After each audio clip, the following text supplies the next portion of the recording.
जय माता रानी दोस्तों, मैं सीमा आप सभी का स्वागत करती हूँ आपके अपने चैनल राधा कृष्ण ऑफिशियल में। उम्मीद करती हूँ आप लोग बहुत अच्छे होंगे। तो ये बताने के लिए कमेंट बॉक्स में ओम नमः शिवाय जरूर लिखिएगा। तो चलिए दोस्तों, आज हम इस वीडियो में महाशिवरात्रि से संबंधित बहुत सारी महत्वपूर्ण बातें जानेंगे कि साल 2025 में महाशिवरात्रि का व्रत कब रखा जाएगा। जिनका भी व्रत छूट गया है तो क्या वो व्रत उठा सकते हैं, और इस दिन से हमें किन किन व्रतों का शुरुआत करना चाहिए, और प्रेग्नेंट महिला इस व्रत को कर सकती है या नहीं कर सकती है। मासिक धर्म में हम शिव जी की पूजा कैसे करेंगे, और चाय पानी पी करके क्या हम शिव जी का अभिषेक कर सकते हैं। जो लोग भी रुद्रा अभिषेक कराना चाहते हैं तो क्या वो लोग करा सकते हैं। और बहुत सारे लोग बोलते हैं ना कि व्रत के दिन बेलोपत्र नहीं तोड़ा जाता है, तो क्या हम बेलोपत्र तोड़ सकते हैं। तो इसी प्रकार के बहुत सारी महत्वपूर्ण बातें आज हम इस वीडियो में जानेंगे। तो आप लोग वीडियो के लास्ट तक बने रहिएगा। आप लोगों को महाशिवरात्रि से संबंधित बहुत सारी महत्वपूर्ण बातें जानने को मिलेगा।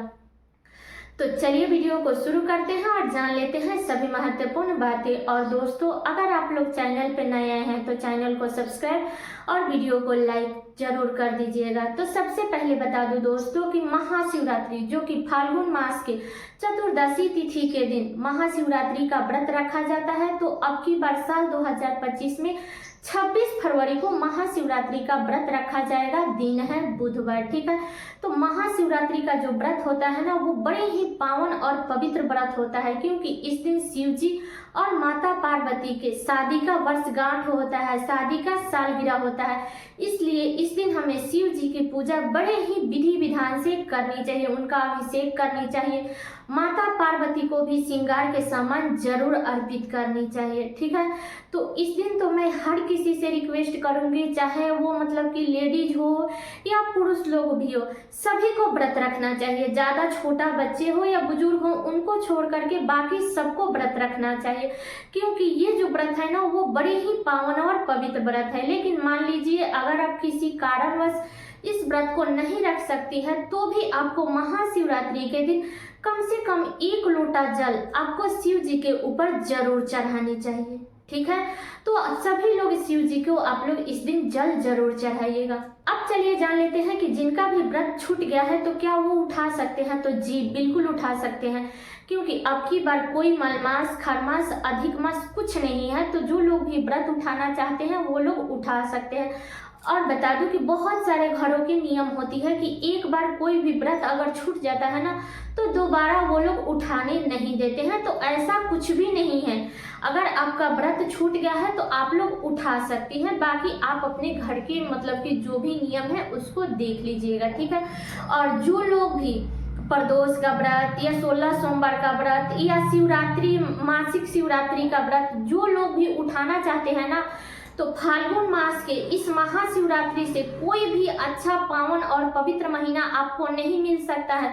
इसी दिन से आप लोग प्रदोष का व्रत, 16 सोमवार का व्रत, जो भी मासिक शिवरात्रि का जो लोग भी बहुत सारे लोग व्रत करते हैं, तो जो लोग भी उठाना चाहते हैं वो इस शिवरात्रि से उठा सकते हैं, ठीक है। तो ये बातें क्लियर हो गई। अगली बातें बता दो कि प्रेग्नेंट महिला इस व्रत को कैसे करेगी। तो बता दो कि देखिए, ऐसे तो मतलब कि ज्यादा फास्ट नहीं रहना चाहिए प्रेग्नेंट महिला को, क्योंकि उनको थोड़ी थोड़ी देरों पर कुछ ना कुछ खाना रहता है।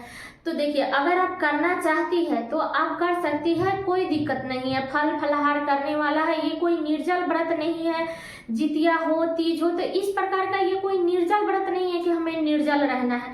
लेकिन कोशिश करना चाहिए कि प्रेगनेंसी में हमें फास्टिंग कम रखना चाहिए, ठीक है। अगर आपको फास्टिंग रखने से डॉक्टर मना किया है तो आपको तो बिल्कुल भी नहीं रखनी चाहिए। लेकिन मान लीजिए अगर आपको डॉक्टर नहीं मना किया है, अगर सब चीज़ आपका नॉर्मल है, तो आप लोग रख सकती है। लेकिन मेरी अगर माने तो इस स्थिति में अगर व्रत ना रखें तो सबसे अच्छा है आप लोग सिर्फ घर में पूजा कर लीजिएगा।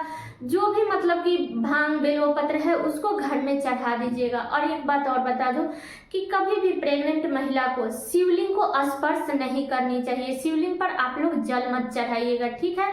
आप लोग मंदिर जाइए, आप लोग अलग से खड़ा होकर के भगवान को प्रणाम कर लीजिएगा, जो भी प्रार्थना करना है वो प्रार्थना कर लीजिएगा, लेकिन शिवलिंग पे आप लोग जल मत चढ़ाइएगा। बाकी आप अपने घर का नियम देख लीजिएगा, आप अपने घर में पूजा कीजिए, जो भी विधि विधान से आप पूजा करना चाहती है आप घर में पूजा कीजिए।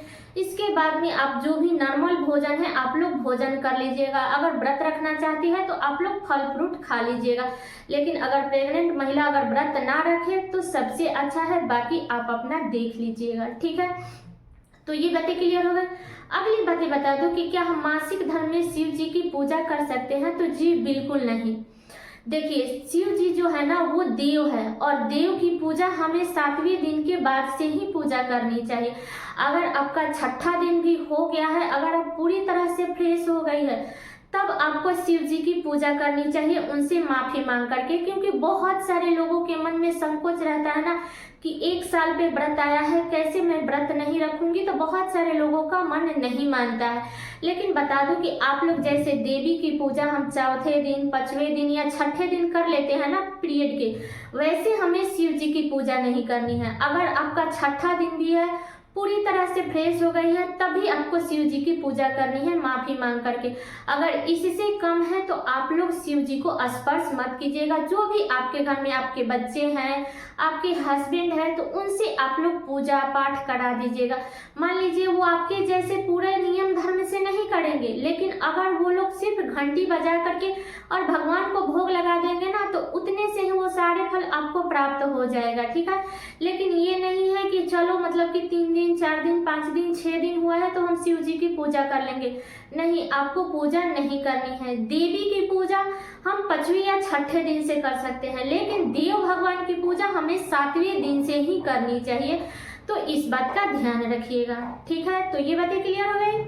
अगली बातें बता दूं कि जो लोग भी इस दिन रुद्रा अभिषेक कराना चाहते हैं या शिव जी का कोई भी पूजा पाठ आप कराना चाहते हैं ना, तो आप लोग महाशिवरात्रि के दिन एकदम निफिक्र होकर के करा सकते हैं। क्योंकि महाशिवरात्रि से पावन और पवित्र दिन कोई नहीं हो सकता है शिव जी के पूजा करने के लिए। इसलिए आप लोग जो भी शिव जी की पूजा करना चाहते हैं, चाहे आप पार्थिव शिवलिंग बना करके पूजा कराना चाहते हैं, रुद्राभिषेक कराना चाहते हैं, जो भी पूजा करना चाहते हैं आप लोग कर सकते हैं, ठीक है। तो ये बातें क्लियर हो गई। अगली बातें बता दूं कि बहुत सारे लोग बोलते हैं कि व्रत के दिन बेलपत्र नहीं तोड़ा जाता है। तो देखिए, हमारे यहाँ ऐसा कुछ नियम नहीं है। पहले तो लोग तोड़ लेते हैं, लेकिन जैसे जैसे मतलब पीढ़ी बढ़ रही है ना, वैसे वैसे लोग नियम धर्म बना रहे हैं। तो हमारे यहाँ तो आज भी तोड़ा जाता है व्रत के दिन बेलपत्र। लेकिन बता दूं कि अगर आपके यहाँ नहीं तोड़ा जाता है तो आप लोग 1 दिन पहले ही तोड़ करके रख लीजिएगा। अब बहुत सारे लोग बोलेंगे कि मंगलवार के दिन भी नहीं तोड़ा जाता है, तो आप अपना देख लीजिएगा, मैं इसमें कुछ नहीं बोल सकती हूँ। हमारे यहाँ व्रत के दिन बेलपत्र, भांग, धतूरा हर चीज तोड़ा जाता है, ठीक है।